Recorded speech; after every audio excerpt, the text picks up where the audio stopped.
Hey guys, welcome back to LoopHub. Today we'll talk about 6 super gross moments on My Feet Are Killing Me. Let's head into it. Number 6. Onychomycosis. Onychomycosis is a fungal infection of the nail that is caused by an interruption of the nail plate and nail bed, allowing the fungus to grow. This is commonly seen when an injury occurs to the nail, either from repetitive trauma through athletic activities, or from direct trauma, such as dropping something heavy on a toe. Common nail changes seen with onychomycosis include discoloration, thickening of the nail, separation of the nail from the nail bed, and debris underneath the nail. Although onychomycosis is a common nail condition, formal diagnosis is required because there are multiple medical conditions that can mimic these changes. Workup includes direct microscopy, periodic acid, shift staining, culture, and histology. Treatments include prescription and OTC topical antifungal medications. Oral antifungal medications offer higher success rates, but use of these medications require medical monitoring. Number 5. Plantar wart on plantar verruca. Verrucous skin growths on the plantar surface are caused by the human papillomavirus, or HPV. Calluses are commonly misdiagnosed as warts, but calluses generally appear near bony prominences, such as joints, have skin lines that go through them, and are more painful with direct pressure. Plantar verrucas are usually self-limiting and can resolve without treatment. However, there are countless treatment options, ranging from duct tape and surgery, to freezing, laser, and topical acids. All of these are designed to irritate the wart, allowing the body to react to the irritant and recognize the viral infection. This condition is prevalent in children, in whom treatments have a high success rate. However, once patients are beyond the teenage years, treatment success rates are lower, and this condition may require medical and/or surgical intervention. Number 4. Subungual exostosis. A subungual exostosis is a benign tumor composed of bone and cartilage that can grow out from the distal phalanx. This growth, which usually occurs underneath the nail bed, can result in a deformity to the toe. The center of the nail may lift up, leading to a pincher toenail. A more distal growth can push a nail bed out from beneath the nail, giving the appearance of a skin growth beyond the nail plate.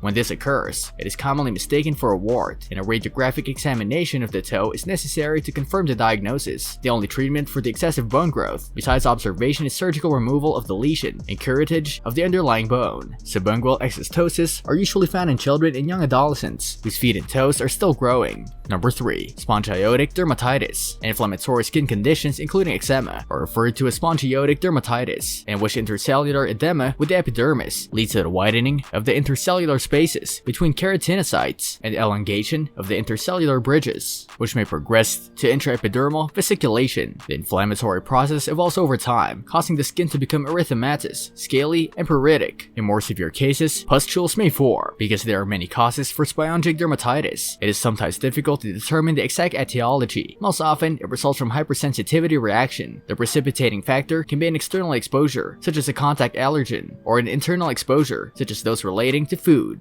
allergies, and medications. Other factors can include insect bites, or viral or bacterial infection. The primary treatment is attempting to identify the cause, and then removing the source of the inflammation. This condition also requires topical corticosteroids to help decrease the inflammatory process. Due to the break in the skin's protective barrier, the risk of infection is present, potentially leading to secondary infections. Therefore, the patient may require additional medical care or treatment. Number 2. Psoriasis. Psoriasis is a common inflammatory skin condition that involves the formation of plaques and scales, most often affecting the elbows, knees, lumbosacral region, and/or scalp. This condition can also affect the feet, often presenting as thickening and yellowing of the skin on the plantar surface. Another form of psoriasis can cause pustules, which are sterile abscesses. These usually occur on the arch, side, or sole of the foot. Initial treatments depend on the severity of the psoriasis, but they typically involve topical corticosteroids or other anti-inflammatory medications. In more severe cases, oral or injectable medications. Number 1. Diabetic foot. According to 2014 CDC statistics, an estimated 9.3% of the US population have diabetes. Of these individuals, 21 million have been diagnosed, leaving an additional 8.1 million, or 27.8% of people who remain undiagnosed and who may be unaware of their condition. In developed countries, diabetes is a leading cause for non-traumatic amputations of the lower extremities. Diabetes affects multiple organs and commonly causes foot problems and what is referred to as the diabetic foot triad of neuropathy, ischemia, and infection. Elevated blood sugars impact the neurologic system and cause the loss of feeling in the lower extremities, which often results in the patient being unaware of an injury. The problem is compounded by the diabetic patient's compromised vascular system, in which there is essentially an insufficient blood supply due to decreased circulation to effectively heal the injuries. This situation is further complicated by the fact that a prolonged open sore can become infected. The decreased immune system in diabetic individuals makes these infections more severe and more difficult to treat. Multimodal therapy includes cardiovascular and infection management and pressure relief. This brings us to the end of our video. I hope you enjoyed it, hit like if you did, and don't forget to subscribe to our channel so that you don't miss any of our videos in the future. Also, watch the 2 videos that are on your screen because I'm sure you'll love them. With that, I'll see you in the next video.